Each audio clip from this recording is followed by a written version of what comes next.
ശബരിമലയിലെ സ്വർണ്ണക്കൊള്ളയിൽ പ്രത്യേക അന്വേഷണ സംഘത്തിന്റെ പരിശോധന പൂർത്തിയായി. ഇന്നലെ ഉച്ചയ്ക്ക് ആരംഭിച്ച പരിശോധന പുലർച്ചെയാണ് അവസാനിച്ചത്. സാമ്പിളുകൾ ശേഖരിച്ചു. SIT സോപാനത്തെ പാളികൾ തിരികെ സ്ഥാപിച്ചു. വി വിനോദ് വിവരങ്ങൾ പങ്കുവെക്കുകയാണ്. വിനോദ്, വളരെ കൃത്യമായി കാര്യങ്ങൾ സംഘം മനസ്സിലാക്കിയെന്നാണ്. കാരണം ഒരുപാട് ആരോപണങ്ങളുണ്ട്. ഈ സ്വർണം എവിടെ പോയി എന്ന കാര്യത്തിലൊക്കെ ഒരു വ്യക്തത വരുത്തണം. കൃത്യമായ പരിശോധനയായിരുന്നു. എന്തൊക്കെ വിവരങ്ങൾ നമുക്ക് ലഭ്യമാകുന്നുണ്ട്?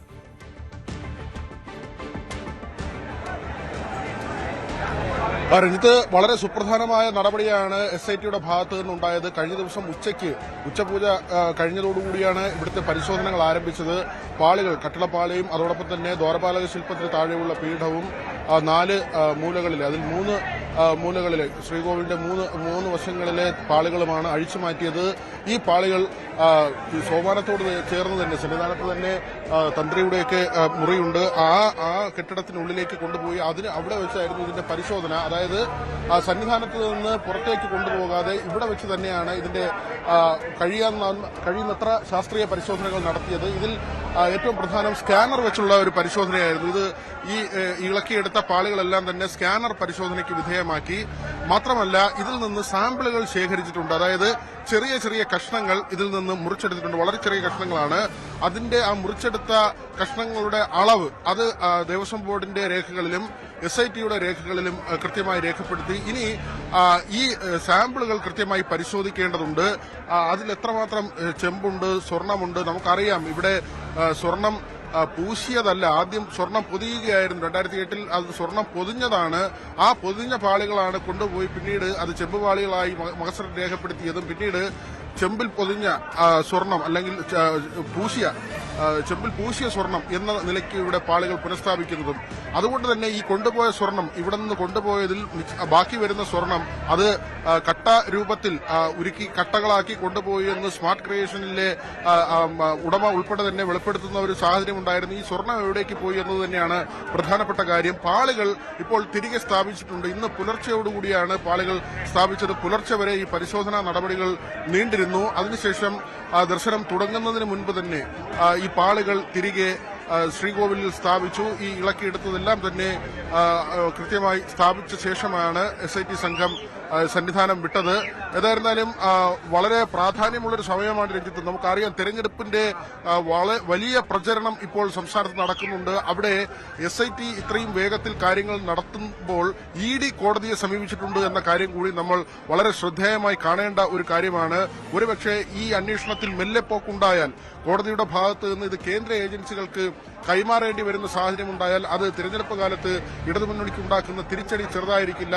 അതിന്റെ അപകടം കൂടി ഇടത് കേന്ദ്രങ്ങൾ കൃത്യമായി കാണുന്നുണ്ട്. ഇപ്പോൾ കോടതിയെ അറിയിക്കാൻ കഴിയും. കാരണം N വാസുവിന്റെ അടക്കം അറസ്റ്റുകൾ, ഉണ്ണികൃഷ്ണൻ പോറ്റി, മുരാരി ബാബു ഉൾപ്പെടെ 5 അറസ്റ്റുകളിലേക്ക് കടക്കാൻ SITക്ക് കഴിഞ്ഞിരിക്കുന്നു. മാത്രമല്ല, ഈ തീർത്ഥാടന കാലത്ത് തന്നെ പരിശോധനയുമായി മുന്നോട്ട് പോകാൻ കഴിയുന്നു. സാമ്പിളുകൾ ശേഖരിക്കുന്നു. ആ തരത്തിൽ വളരെ വേഗത്തിൽ മുന്നോട്ട് പോകുമ്പോൾ മറ്റൊരു ഏജൻസിയുടെ അന്വേഷണം ആവശ്യമില്ല എന്ന് വളരെ കൃത്യമായി ആത്മവിശ്വാസത്തോടുകൂടി പറയാൻ സ്റ്റേറ്റ് ഏജൻസിക്ക് കോടതിയിൽ കഴിയും എന്ന ഒരു സാഹചര്യം നിലനിൽക്കുന്നുണ്ട്. ആ ഒരു പ്രത്യേകത കൂടിയുണ്ട്. നമുക്ക് ശബരിമലയുടെ തിരക്ക് കൂടി പറഞ്ഞു പോകേണ്ടതുണ്ട്. കാരണം ശബരിമലയിൽ ഇപ്പോൾ വിനോദ് അറിയിച്ചിരിക്കുന്ന വിവരമനുസരിച്ച് ഏതാണ്ട് 1.5 ലക്ഷത്തോളം ആളുകൾ, 1,63,000 ആളുകൾ ഇന്നലെ 1.5 ദിവസം കൊണ്ട്, ഇന്നലെയും മിനിഞ്ഞാന്നുമായി 1.5 ദിവസത്തിൽ മല ചവിട്ടി. ഇന്നലെ മാത്രം 1 ലക്ഷത്തിലധികം പേരാണ് മല കയറുന്നത്. വെർച്വൽ ക്യൂ സംവിധാനമുണ്ട്, സ്പോട്ട് ബുക്കിംഗ് ഉണ്ട്. തിരക്ക് നമുക്കറിയാം ഈ സമയത്ത് വളരെ അധികമാണ്. സമാനമായി തന്നെയാണ് സാഹചര്യങ്ങൾ. വലിയ ക്യൂ ഒക്കെ രൂപപ്പെടുന്നുണ്ടോ വിനോദ്?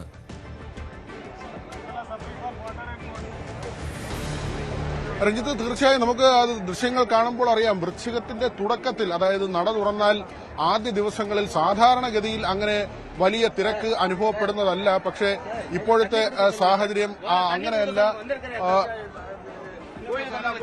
குழந்தைங்கெல்லாம் கூட்டு வந்திருக்கோம். தண்ணி கிடையாது சார், ஒரு பாட்டில் கிடையாது இந்த சன்னிதானத்துல. சொல்லுங்க, எத்தனை வருஷமா வரோம் நாங்க?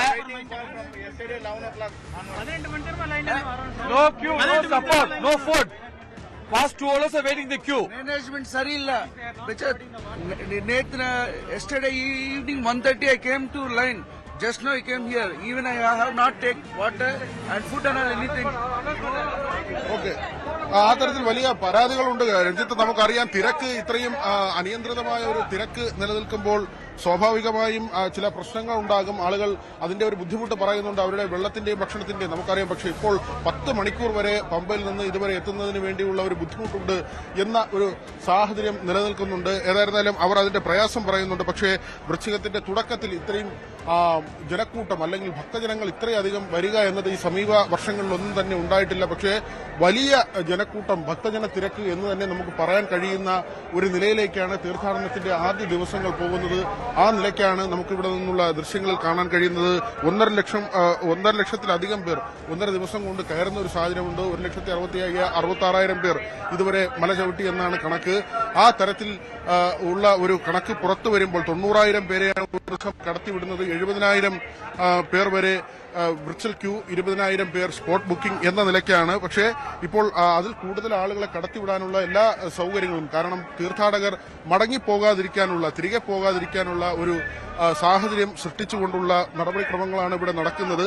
ആ തരത്തിലുള്ള ക്രമീകരണങ്ങൾ ഏർപ്പെടുത്തിക്കൊണ്ട് ഏതെങ്കിലും തരത്തിൽ ഒരുപക്ഷെ തമിഴ്നാട്ടിലോ ആന്ധ്രയിൽ നിന്നൊക്കെ വരുന്ന ഉൾപ്രദേശങ്ങളിൽ നിന്ന് വരുന്ന ആളുകൾക്ക് ഇതിന്റെ ബുക്കിംഗിന്റെയൊക്കെ സാങ്കേതിക പരിജ്ഞാനമോ ആ തരത്തിൽ ചെയ്തിട്ടോ ഒന്നുമായിരിക്കില്ല വരുന്നത്. അങ്ങനെയുള്ളവരെ പോലും മടക്കി അയക്കാതെ അവർക്ക് ദർശനം നടത്താനുള്ള സാഹചര്യം ഒരുക്കാൻ തന്നെയാണ് പോലീസിന്റെ ഭാഗത്തു നിന്നൊക്കെ വളരെ കൃത്യമായ ഇടപെടൽ ഉണ്ടാകുന്നത്. അവിടെ ചില പോരായ്മകളെ കുറിച്ച് പറയുന്നു. കാരണം ഈ വഴികളിലൊക്കെ തന്നെ ചുക്കുവെള്ളം വെച്ചിട്ടുള്ള സാഹചര്യമുണ്ട്. പക്ഷേ പല സ്ഥലങ്ങളിലും അവർക്കത് പര്യാപ്തമായ അളവിൽ കിട്ടുന്നില്ല.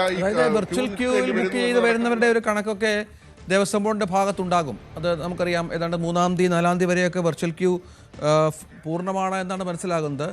പക്ഷേ അതിനുശേഷം വരുന്ന സ്പോട്ട് ബുക്കിങ്ങിൽ ഈ വരുന്ന ആളുകളുടെ എണ്ണം ക്രമാതീതമായി വർദ്ധിച്ചിരിക്കുന്നു എന്നുള്ളതാണ്.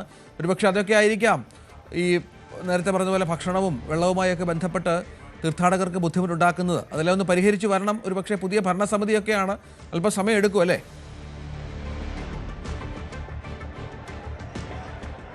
തീർച്ചയായും അങ്ങനെ തന്നെയാണ് രഞ്ജിത്ത്. ഇവിടെ ഈ വളരെ പ്രാധാന്യം നൽകുന്നത് എസ് ജയകുമാർ, അദ്ദേഹം ദേവസ്വം ബോർഡ് പ്രസിഡന്റായി ചുമതല ഏറ്റെടുത്ത ശേഷം ഈ വിവാദമുണ്ട്, തീർത്ഥാടന കാലമുണ്ട്. അപ്പോൾ അദ്ദേഹം പറഞ്ഞത് വളരെ പ്രാധാന്യം നൽകുന്നത് ഭക്തർക്ക് ഇവിടെ ദർശനം പൂർത്തിയാക്കി മടങ്ങാൻ കഴിയുന്ന ഒരു സാഹചര്യം സൃഷ്ടിക്കുക എന്നതാണ്. ദേവസ്വം ബോർഡിന്റെ മുന്നിലുള്ള ആദ്യത്തെ ഒരു വെല്ലുവിളി അതാണ്.